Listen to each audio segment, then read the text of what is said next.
Très heureux de vous accueillir dans ces nouveaux locaux de l'école de la deuxième chance et du site de Montreux. Il y a 10 ans, c'était en février 2007, un certain nombre de personnalités ici présentes ont pris la décision de créer une association et de postuler pour ouvrir une école de la deuxième chance. Le dispositif des écoles de la deuxième chance avait été inventé en son temps par Madame Édith Cresson, à l'époque où elle était commissaire européen, je cherchais, merci, où elle avait imaginé ce dispositif. J'avais pour ma part, au cours des années 2003-2004, visité plusieurs écoles de la deuxième chance, celle de Marseille, qui m'avait beaucoup impressionné, des locaux absolument somptueux, celle de Châlons en Champagne, qui m'avait aussi impressionné, qui elle est très intégrée à un CFA, monsieur le président de la Chambre des métiers. Et je m'étais dit que c'était un dispositif utile pour plusieurs raisons. D'abord utile parce qu'il s'adressait à des jeunes, on appelle ça aujourd'hui les décrocheurs. Le nom est arrivé après, mais au fond, la problématique a toujours été la même, à des jeunes qui, pour plein de raisons, n'ont pas réussi à accrocher les wagons de l'insertion professionnelle et qui se trouvent, une fois l'obligation scolaire terminée, sans solution. Que c'était un dispositif intéressant parce qu'il était souple, c'était pas un cadre contraignant, on pouvait créer des écoles sous forme associative, on pouvait créer des écoles dans des CFA, enfin que chacun était un peu laissé libre de la façon dont il organisait le système. Et puis que dans notre département, il y avait évidemment matière à faire ce travail et appuyer ce soutien à ces décrocheurs, on va les appeler comme ça, et qu'il y avait sans doute un créneau. Il y a eu beaucoup de travail de fait. Je veux en remercier tous ceux qui ont été les acteurs bénévoles de cette association. Yves Lieben, qui en est le trésorier depuis le début, qui a eu quelques nuits blanches à des moments difficiles. Il en a perdu une partie de ses cheveux d'ailleurs. Alain Drez, je ne sais pas si Alain est là, mais il est retenu, qui dès le début a été aussi un animateur, Jean-Marie Albouy, James Chéron, qui ont été l'un et l'autre très présents dans l'association depuis le début. Et puis remercier naturellement ceux qui font vivre l'association, c'est-à-dire ceux qui sont nos salariés, nos cadres. Alors, le premier rang de ces remerciements, c'est Charles-Henri Gros, qui en est le directeur général depuis maintenant 3 ans. Le temps passe. Et puis toute son équipe de formateurs. Alors, je ne vais pas rentrer dans une citation de chacun, parce que je vais forcément en oublier, et ça ne fera pas plaisir à ceux que j'oublierai, mais qui au quotidien vous accueillent. Je m'adresse à vous, les élèves de l'école de la deuxième chance, vous encadrent et essayent de donner le meilleur pour faciliter votre insertion professionnelle. Les chiffres sont impressionnants, puisqu'en 10 ans, c'est 3000 jeunes qui sont passés par les différents locaux de l'école de la deuxième chance. Qu'en 10 ans, nous sommes devenus, nous étions au démarrage, d'un micro qui ne marche plus, nous étions au démarrage l'école de la deuxième chance du Sud Seine-et-Marne, de Montreux, et puis nous sommes devenus petit à petit l'école de la deuxième chance de Seine-et-Marne, avec aujourd'hui 3 sites, Chelles, qui est un site extrêmement dynamique dans cette partie du département, Melun, qui est un site historique qu'on a ouvert assez vite après Montreux, et puis Montreux, qui est le site historique, puisque l'école s'est créée ici, vous l'avez compris, sur la volonté de plusieurs élus de ce secteur. Nous réfléchissons d'ailleurs pour l'avenir, monsieur le premier vice-président du département, mon cher Jean-Louis, à l'ouverture d'un 4e site, peut-être du côté de Coulommiers, qui nous semblerait une bonne répartition géographique, parce que le département est grand, c'est la moitié de l'Île-de-France en surface, et donc un seul site ne peut pas couvrir les besoins de tout le monde. Cette école a connu des périodes un peu tendues au niveau budgétaire, et je veux profiter de cette occasion pour remercier à nouveau le département de Seine-et-Marne, Jean-Louis Thiriot qui nous a rejoint, André Zaïdi qui va peut-être nous rejoindre, conseillère départementale, qui ont, il y a 2 ans, décidé d'apporter une subvention à notre école. C'est vrai qu'il y avait une particularité. Nous étions la seule école de la deuxième chance d'Île-de-France qui n'était pas aidée par son département. Toutes les autres écoles touchaient une subvention de leur département, que ce soit dans l'Essonne, dans les Yvelines, partout. Le seul département qui ne nous aidait pas, c'était le département de Seine-et-Marne. Et c'est vrai que sous l'impulsion de Jean-Jacques Barbeau et le soutien de Jean-Louis Thiriot et d'André Zaïdi, nous avons eu cette subvention, ce qui a permis au trésorier de retrouver des nuits un peu plus calmes, d'arrêter sa chute de cheveux, et ce qui nous a permis d'avoir un budget équilibré pour permettre de développer notre activité. Nous sommes aujourd'hui sur une activité importante, puisque nous avons la possibilité d'accueillir 400 jeunes par an, le financement de 400 jeunes par an. Les jeunes qui sont accueillis sont stagiaires de la formation professionnelle. Ils sont à ce titre, monsieur le conseiller régional, rémunérés par la région Île-de-France, qui est un effort évidemment tout à fait important. Et puis l'encadrement, le suivi, le coaching est fait par les équipes que j'évoquais tout à l'heure. C'est un sujet absolument majeur que celui d'insertion professionnelle des plus jeunes, et c'est un sujet qui peut devenir de plus en plus douloureux pour notre société au fur et à mesure où l'économie va reprendre et où les entreprises vont chercher des salariés. Parce que le drame, et il y a des chefs d'entreprise ici, c'est que un chef d'entreprise qui cherche des salariés n'arrive pas à en trouver, dans la plupart des cas, motivé, formé, prêt à remplir des postes, et qui a paradoxalement de très nombreux jeunes, et moins jeunes, mais qui cherchent un emploi.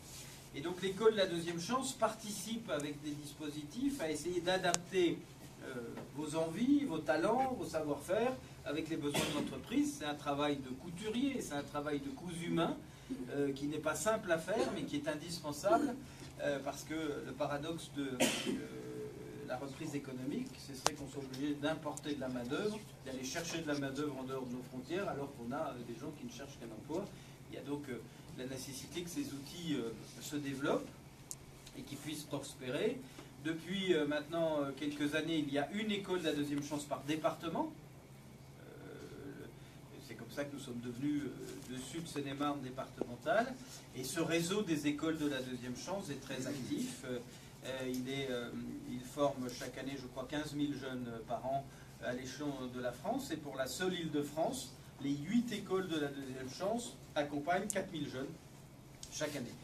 J'ai d'ailleurs eu l'honneur d'être élu la semaine dernière président des 8 écoles, enfin du réseau des 8 écoles de la deuxième chance d'Île-de-France. Et je mesure mieux effectivement combien cet outil est indispensable. Je veux, au-delà des remerciements, remercier naturellement les entreprises sans qui nous ne pourrions rien faire. Elles nous aident de deux manières. La première en accueillant des jeunes en alternance, puisque nous sommes un des outils de l'alternance. Il n'y a pas que nous, mais nous sommes un des outils de l'alternance. Et s'il n'y avait pas des entreprises qui jouent le jeu d'accueillir nos jeunes, nous aurions beaucoup de mal à vous apporter des services. Et puis elles nous aident d'une autre manière, et je profite de l'occasion, puisque les temps arrivent pour lancer un appel, avec la taxe d'apprentissage, puisque nous sommes éligibles à la taxe d'apprentissage, et que c'est pour nous une partie de ressources indispensable. Et donc, évidemment, je ne peux qu'inciter les entreprises de ce département à cocher sur leur formulaire de taxe d'apprentissage l'école de la deuxième chance 77. On a d'ailleurs mis en place un petit document de communication qu'on va diffuser largement aux entreprises en disant plutôt que de financer des structures que vous ne connaissez pas, eh bien financer l'école de la deuxième chance parce qu'elle est utile, elle est pragmatique et elle apporte des services tout à fait réels. Et sans les entreprises, nous ne pouvons naturellement rien faire. Ici, aujourd'hui, c'est une occasion particulière de faire à la fois le bilan de ces 10 ans, mais aussi d'inaugurer de nouveaux locaux, puisque au fur et à mesure de notre développement, nous nous étions installés dans des locaux un peu précaires, des commerces de centre-ville. Tout ça n'était pas très confortable, ni pour les jeunes, ni pour les équipes. Et que grâce à la Chambre de métier, et je veux remercier ses représentants, nous avons pu nous installer dans ce local, alors qu'il y avait une autre destinée à l'origine, puisque c'était un restaurant, mais au fond, on voit bien que la transformation de ce lieu en un lieu chaleureux, en un lieu accueillant, ouvert, lumineux, facilement accessible, est tout à fait réussi. Et je suis ravi que le site de Montreux s'incarne désormais dans un lieu unique, qui est celui dans lequel nous sommes, qui, je l'espère, permettra aux jeunes qui sont là, mais à tous ceux qui leur succéderont, d'avoir les meilleures conditions d'accès et d'accueil à cette école. La Chambre des métiers nous a accueillis et nous l'en remercions encore une fois très, très vivement. J'espère que nous réussirons à faire vivre ce lieu. Nous essayons, et je conclurai par là, avant de passer la parole aux très grandes personnalités qui vont me succéder à ce micro, nous essayons, au-delà du travail d'insertion, de suivi, d'accompagnement, de prendre des initiatives dans des domaines toujours de la formation. Nous avons inauguré, il y a maintenant quelques semaines, l'école des plombiers du numérique à Chelles. Qu'est-ce que les plombiers du numérique? Eh bien, c'est tous les métiers qui, et Marie-Thérèse Blanot, la directrice de SILEC, comprendra ce que je veux dire, c'est tous les métiers qui soudent, relient la fibre optique derrière les data centers, derrière tous les équipements de fibre optique. Il faut des gens qui soient, un peu comme les plombiers le sont sur les tuyaux d'eau froide ou d'eau chaude, et bien qu'ils soient ces plombiers du numérique. C'est des métiers qui sont en croissance extraordinaire. Il y a des besoins considérables sur ce sujet. Le campus numérique, Monsieur le Président Albouy fait déjà des choses sur la formation des techniciens de la fibre optique. Et les plombiers du numérique, c'est celui qui n'est pas dans la rue, mais qui est dans la partie intérieure de la fibre optique et dans ses branchements. Et cette école des plombiers du numérique fonctionne bien, puisque les premiers jeunes ont, sur des formations courtes, réussi à trouver leur activité et leur implantation. Le slogan de l'école, vous le verrez, au fond, le mot école, il est quelquefois bloquant pour des jeunes qui souvent ont fui l'école ou qui ont gardé un mauvais souvenir de l'école. Donc quand on dit école, la deuxième chance, ils se disent je ne veux pas retourner à l'école. Le mot deuxième chance est aussi quelquefois bloquant parce qu'on se dit deuxième chance, mais ce ne serait pas ma dernière chance. Alors j'ai une bonne nouvelle pour vous, dans la vie on n'a jamais de dernière chance. Tant qu'on est vivant et debout, toutes les chances sont ouvertes. Mais, donc on utilise un peu plus E2C qu'école de la deuxième chance, mais surtout, et je veux remercier le directeur, nous avons trouvé un slogan qui moi me va bien, qui est celui d'être des révélateurs de talent. Parce qu'au fond, le sujet de la société, il est celui-là. Il y a un talent dans chaque personne. Il est différent de chacun, et les talents du président de la communauté de communes ne sont pas les talents du maire, ni ceux du député, ni ceux du premier président du département, mais au fond, on a tous des talents. Et je crois que la difficulté qu'on a, c'est que notre société n'arrive pas à mettre en place des outils qui révèlent le talent de chacun, et en particulier le système éducatif est trop formaté sur des voies sans autre perspective que celles qui ont été tracées dans les textes, et qu'au fond on ne va pas chercher le talent de chacun. Et les parents que nous sommes, j'ai des fils qui seraient largement en âge d'être dans les écoles de la deuxième chance, on est démunis souvent en se disant mais quel est le talent de notre enfant, quel est son talent professionnel, qu'est-ce qu'il peut faire? Et au fond c'est l'orientation qui est le cœur des problèmes de notre système. C'est les orientations qui sont mal, qui sont par hasard, qui sont de travers, qui sont à l'envers, qui sont dans des conditions qui ne sont pas bonnes. Et ici, nous nous efforçons d'être ces révélateurs de talent, de travailler avec chaque jeune, pour peu qu'il le veuille. Et on a un slogan qui est clair, c'est que si vous n'avez pas envie d'être à l'école de la deuxième chance, rien ne vous y oblige. Personne n'est amené de force. Et celui qui passe la porte, qui dit « ça ne me plaît pas », il n'est pas obligé de rester. C'est la motivation qui compte. Mais une fois qu'un jeune a la motivation en disant « je veux faire les efforts nécessaires », notre job, c'est essayer de trouver son talent et de l'emmener sur la voie où il puisse, avec son talent, trouver son insertion professionnelle et s'épanouir. Vous voyez que c'est une très grande ambition, au fond, pour quelque chose qui est simple à exprimer, mais qui est beaucoup plus compliqué à faire, et sur laquelle nous avons aujourd'hui une expertise à recul tout à fait performant. On vient de subir un audit de certification, puisque toutes les écoles de la deuxième chance passent par des certifications extrêmement sérieuses, par des gens qui viennent tout vérifier, et nos chiffres à la fois d'insertion, d'animation, de coaching sont des chiffres excellents, même meilleurs que ceux d'autres écoles. On peut s'en réjouir au service de ces plus jeunes. Pardon d'avoir été long, mais au fond 10 ans, ça ne peut pas se résumer en 10 secondes. C'est l'occasion pour moi de vous dire combien moi je suis attaché à ce bébé école de la deuxième chance. Rien ne nous forçait à le créer. Rien. Nous aurions pu rester comme beaucoup, dans le confort de mandat d'élu, sans prendre de risque de créer des structures que rien ne nous obligeait à créer. Nous l'avons fait les uns les autres, je l'ai fait à titre personnel, en prenant forcément des risques. Et que ne serait-il passé si par malheur nous avions été obligés de mettre la clé sous la porte? Je sais sur le dos de qui on serait tombé. Celui qui avait pris le risque de faire. J'ai même d'ailleurs vu dans des classements dans la presse il y a quelques années qu'on expliquait que parce que j'étais président fondateur de l'école de la deuxième chance, j'étais un cumulard. Cumulard de responsabilité, d'angoisse, oui, de travail sûrement, de revenus, c'est totalement bénévole ce que nous faisons. Et on est quand même dans un drôle de monde où on reproche à celui qui agit de faire, tout en semblant préserver celui qui n'agit pas, mais le tout c'est de rester planqué pour dire c'est pas moi, c'est les autres. Ben, c'est pas notre conception, on considère qu'il faut savoir se retrousser les manches et que cette école, c'est un des outils que nous avons su inventer pour se mettre au service de vous, de vos familles, de ceux qui vous ont précédés. Depuis 10 ans, il y en est passé un paquet, il y en a qui sont maintenant des adultes parfaitement insérés dans la vie professionnelle. Si on a été utile, si on vous a servi à quelque chose, si on vous a aidé à reprendre un peu de confiance en vous et d'envie de faire, eh bien, on n'aura pas perdu notre temps. Ça me semble important de le dire, alors bien sûr à ceux qui sont les salariés, mais en particulier à ceux qui ont pris ce risque, à ceux qui nous aident, aux entreprises à qui on demande vraiment de regarder ce que nous faisons et de nous tendre la main pour nous aider à accueillir des jeunes et puis nous aider à financer tout ce que nous faisons. Et pour pouvoir poursuivre, j'espère que les 10 prochaines années seront encore fructueuses, imaginatives, que nous pourrons continuer ce travail, parce que même si l'économie va mieux, il y aura toujours besoin d'insérer ceux qui, pour des raisons X ou Y, sont sur le bord du chemin. Donc, c'est pour vous qu'on est là, c'est pour vous qu'on fait ça, c'est pas pour nous, même si c'est nous qui sommes en avant aujourd'hui, mais on est en avant quelques heures dans l'année, et ceux qui sont là au quotidien, c'est vos formateurs, et c'est ceux qui vous encadrent.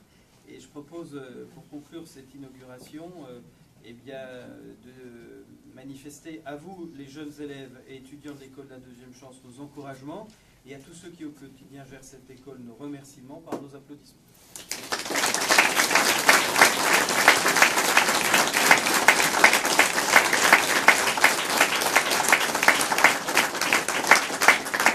L'ordre, la parole va être donnée à monsieur le premier vice-président du département, qui représente le président Barbeau et le conseil départemental, et puis monsieur le maire conseiller régional, mais conclura, puisque ce sont nos deux financeurs principaux, et qu'il est naturel qu'on leur donne la parole en attendant qu'ils nous donnent un chef.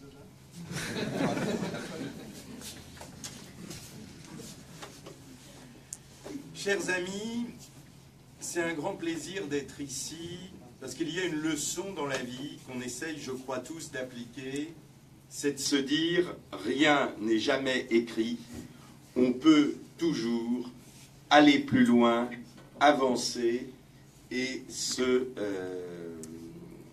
redresser ». Alors je vais commencer par une histoire. Cette histoire, c'est celle de la manière dont l'école de la deuxième chance a été sauvée par le dynamisme de ceux qui l'avaient créé. C'est finalement une leçon de vie. Vous savez, Yves Gégaud vous l'a expliqué, son engagement fort qui a permis la naissance d'une école de la deuxième chance ici à Montreux. Une réalisation formidable qui a permis depuis 10 ans à ceux d'entre vous qui voulaient vraiment trouver un job et avancer dans la vie de progresser. Et lorsque nous arrivons en 2015 à la tête de notre département de Seine-et-Marne, nous découvrons plusieurs choses. La première, c'est que la situation générale du département ne va pas bien, mais financièrement, mais nous découvrons une deuxième chose, c'est que nous sommes le seul département d'Île-de-France à ne pas financer son école de la deuxième chance, alors qu'on sait la qualité du travail qui est rendu. Et là, au département de Seine-et-Marne, nous avons vu arriver des pèlerins avec leurs bâtons de pèlerin. Le premier, c'est évidemment Yves Gégaud qui nous dit « mais c'est essentiel, puisque le département de Seine-et-Marne ne fait pas son boulot, nous avons un risque que l'école de la deuxième chance fait. » Nous avons écouté le pèlerin. Nous avons vu votre directeur qui est venu nous voir aussi avec son bateau de pèlerin, nous expliquant la gravité de la situation et nous avons vu votre conseillère départementale, André Zaidi, qui est venue aussi avec son bâton de pèlerin. Et là, évidemment, eh bien, qu'est-ce que nous avons fait? La seule chose que nous pouvions faire, la seule chose que nous devions faire, c'est-à-dire sauver cette belle maison.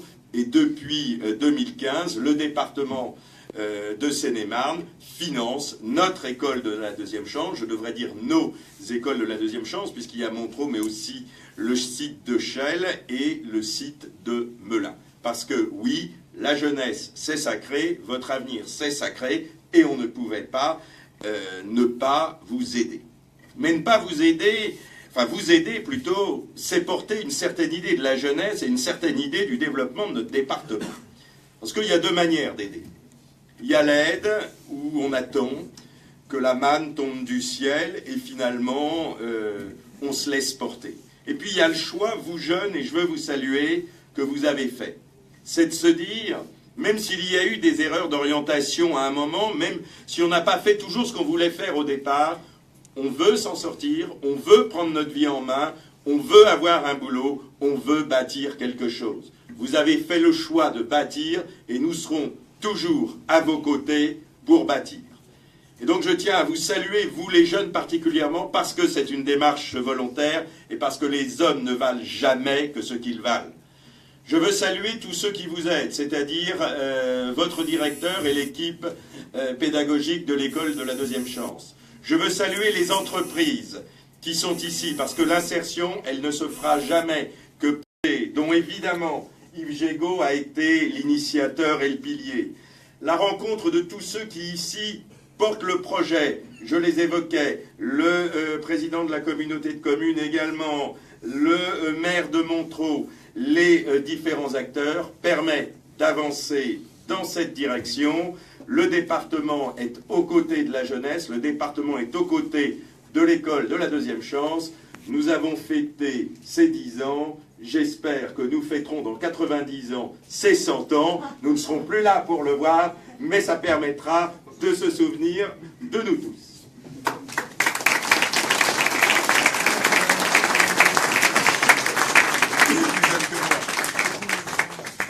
Monsieur le vice-président du conseil départemental, j'espère que les progrès de la science permettront dans 90 ans que au moins les plus jeunes d'entre nous soient là pour fêter le 100e anniversaire. Monsieur le Président, Mesdames, Messieurs les élus, Monsieur le Directeur, Mesdames, Messieurs les stagiaires. Nous sommes dans un pays formidable, la France, où tout le monde s'occupe de la formation. L'État, les régions, l'ensemble des collectivités, les acteurs consulaires, les entreprises.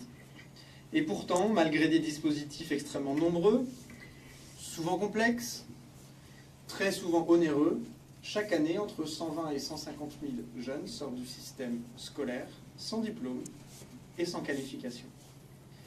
L'idée de l'école de la deuxième chance, c'est de se dire que quand on sort de l'école sans diplôme et sans qualification, on ne sort pas sans avenir. Et qu'on peut avoir envie de se construire un avenir. Et que si les systèmes un peu classiques tels qu'ils existent, tels qu'ils sont organisés, ne vous ont pas correspondu, ne vous ont pas permis de trouver votre talent, de l'exprimer, de le travailler, eh bien, il y a un endroit, l'école de la deuxième chance, qui est là pour vous accompagner, pour construire votre projet professionnel, votre projet personnel, trouver quelle est votre voie et vous aider à la suivre. La formule de l'école de la deuxième chance, elle est, comme le rappelait le président, extrêmement souple. Elle peut être portée par diverses structures. La formule choisie à Montreux, c'est celle d'une association. C'est-à-dire que c'est vraiment des personnes privées qui se sont emparées d'un sujet.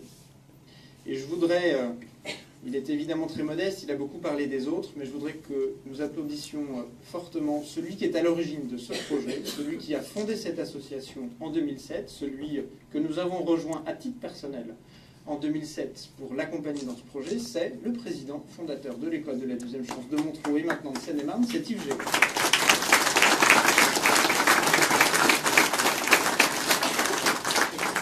Sans Yves Gégaud, il n'y aurait pas eu l'école de la deuxième chance de Seine-et-Marne, mais en tout cas, elle ne ressemblerait pas à celle qui existe aujourd'hui. Et il ne s'agit pas simplement de se faire plaisir, il le rappelait tout à l'heure, il y a 3000 jeunes qui sont partis par cette école. C'est notre petite pierre à l'édifice. Si chacun fait sa part, au lieu de 120 à 150 000 tous les ans qui sortiront sans rien, peut-être que demain ce sera un peu moins. Et c'est compliqué quand on est jeune aujourd'hui de se dire que le système ne nous était pas adapté, on n'a pas trouvé sa place dans le système, et que finalement, peut-être en ne faisant rien, on peut organiser sa vie de façon plus confortable, plus facile, croit-on au départ, que de retourner à l'école.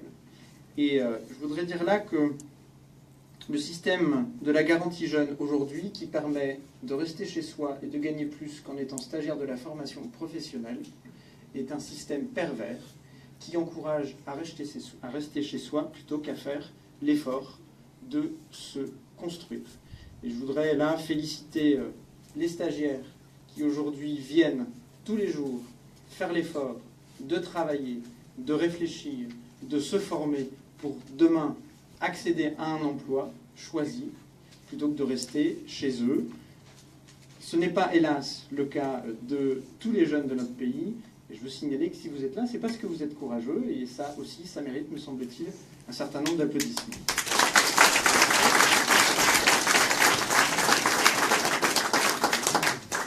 Si l'école de la deuxième chance est une association, elle n'en est pas moins extrêmement bien, c'est le maire de Montreux qui parle, extrêmement bien intégrée au tissu local. Et je voudrais signaler un certain nombre de choses. Premièrement, que l'école de la deuxième chance travaille en étroit partenariat avec le service DEFI, le service municipal de l'accès à l'emploi, de sorte à pouvoir accompagner non seulement la sélection, le recrutement des jeunes qui viendront s'inscrire et suivre des formations à l'école de la deuxième chance, mais aussi accompagner ceux qui sont déjà au sein de l'école de la deuxième chance, par exemple pour passer le permis de conduire, parce que la mobilité, lorsqu'on est à Montreux ou en Seine-et-Marne, c'est évidemment primordial, beaucoup plus important quand on est à Paris en petite couronne, où le service des transports en commun permet de se déplacer sans forcément avoir le permis de conduire. DEFI accompagne les jeunes de l'E2C dans l'accession au permis de conduire, également pour passer le CACES, qui peut évidemment être tout à fait important pour accéder à l'emploi. Et enfin, à travers l'organisation d'un dispositif de parrainage qui permet d'aider l'école à faire le lien entre les stagiaires et les entreprises. Je veux aussi signaler, au terme de l'inclusion de l'école dans le tissu local, le partenariat qui a été noué avec le CIRMOTOM, le syndicat d'enlèvement et de traitement des ordures ménagères. Et nous avons des jeunes de l'école de la deuxième chance qui participent à sensibiliser les habitants du territoire des 40 communes du CIRMOTOM au tri sélectif en accompagnant les ambassadeurs du tri, ceci dans le cadre d'une convention qui permet au CIRMOTOM de participer modestement, mais de façon complémentaire au financement de l'école de la deuxième chance. Et puis, puisque c'est aussi le conseiller régional qui s'exprime ici, je voudrais rappeler que la formation dans son ensemble étant une compétence de la région, les conseillers régionaux de la majorité autour de Valérie Pécresse s'engagent fortement dans une rénovation des dispositifs et des financements de sorte à se rapprocher de la réalité du terrain. L'idée aujourd'hui au Conseil régional est de faire confiance à ceux qui savent ce que sont les besoins et des jeunes et des entreprises sur le terrain. Parce que la situation n'est pas la même en Seine-et-Marne que dans le Val-de-Marne, que dans le 7e arrondissement de Paris, et qu'il n'y a personne de plus à même de juger des besoins que les entreprises locales, que les élus locaux, que les formateurs locaux. Et la région s'inscrit aujourd'hui dans cette dynamique qui nous conduit, je ne suis pas venu avec un chèque, Monsieur le Président, mais qui nous conduit tout de même à amplifier et sécuriser le financement régional des écoles de la deuxième chance en Île-de-France. Je veux simplement signaler ici qu'en 2017, et le Conseil régional examinera le budget pour 2018 la semaine prochaine, le budget de la formation et le budget alloué aux écoles de la deuxième chance sera reconduit et maintenu à hauteur pour l'ensemble de la région de 7,5 millions d'euros, et que pour la seule école de la deuxième chance de Seine-et-Marne, ce sont 800 000 euros qui ont été attribués en 2017 et seront reconduits en 2018, en signalant que ce sont des financements qui préalablement étaient fragiles, parce qu'il s'agissait au fond de financements européens, qui étaient mal fléchés, qui étaient chronophages pour les agents de l'école de la deuxième chance, dont l'idée quand même qu'ils s'occupent plus des jeunes que de monter des dossiers extrêmement compliqués pour aller chercher des fonds, qui ne tombent pas toujours. Et que nous avons décidé, nous portons avec ma collègue Sylvie Monchecourt, qui est ici présente, ce sujet à chaque fois qu'il le faut, nous avons décidé de basculer des fonds européens, qui au fond ne sont pas ceux de la région, même s'ils passent par la région, sur les fonds propres de la région, de sorte à simplifier les procédures pour l'école de la deuxième chance et à sécuriser l'allocation de cette subvention. Voilà donc, pour ce qui est de la région, des financements qui seront donc sécurisés et simplifiés, et évidemment, en termes de montant, maintenus.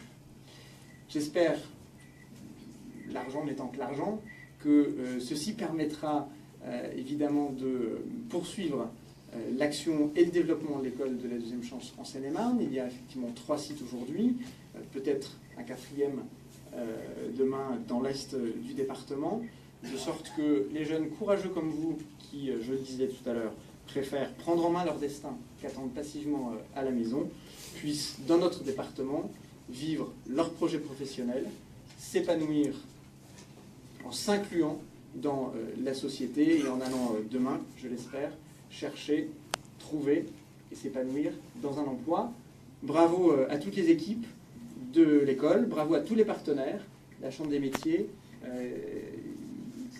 qui sera aujourd'hui particulièrement visible puisqu'on est localisé chez eux, toutes les entreprises, évidemment le département et la région. Bravo, félicitations. Tout ce que les différents acteurs que les uns les autres avons nommés ici font, c'est pour vous. Profitez-en, parlez-en autour de vous aussi, puisque vous êtes là, vous, de passage, l'école reste, et après vous, il y aura d'autres stagiaires, peut-être des gens que vous connaissez, qui sont dans la même situation que vous, vos voisins, vos anciens collègues d'école. Parlez-en, nous ne sommes pas en saturation, je crois, monsieur le directeur. Donc on peut y aller. On peut y aller, voilà. L'idée est évidemment de recruter. Chacune et chacun peut d'ailleurs être prescripteur. Il y a beaucoup d'élus locaux, de responsables associatifs qui sont présents ici. Le directeur, je l'imagine, est à votre disposition pour pouvoir rencontrer les jeunes que vous pourriez lui orienter. Voilà, bravo, félicitations. Et à monsieur le président, bonne continuation à vous et à vos équipes. Merci beaucoup. On va prendre la photo, couper le ruban et au fond se retrouver pour le pot, parce que je sais bien que vous êtes venus pour ça, enfin pour la plupart d'entre vous, hein, je ne parle pas. Voilà, donc on va se mettre pour la photo, les élus. Le directeur, les jeunes derrière. Derrière nous. Normalement, c'est une jeune fille qui nous passe.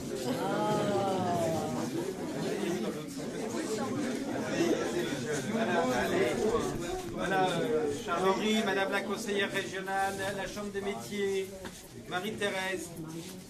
Voilà, allez, Catherine.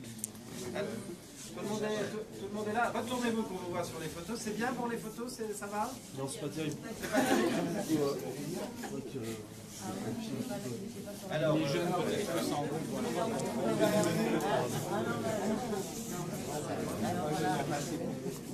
C'est bon? Bon, allez, attention, hein. Roulement de tambour. C'est des ciseaux qui ne coupent pas, c'est fait exprès. Voilà, bravo, vous pouvez applaudir.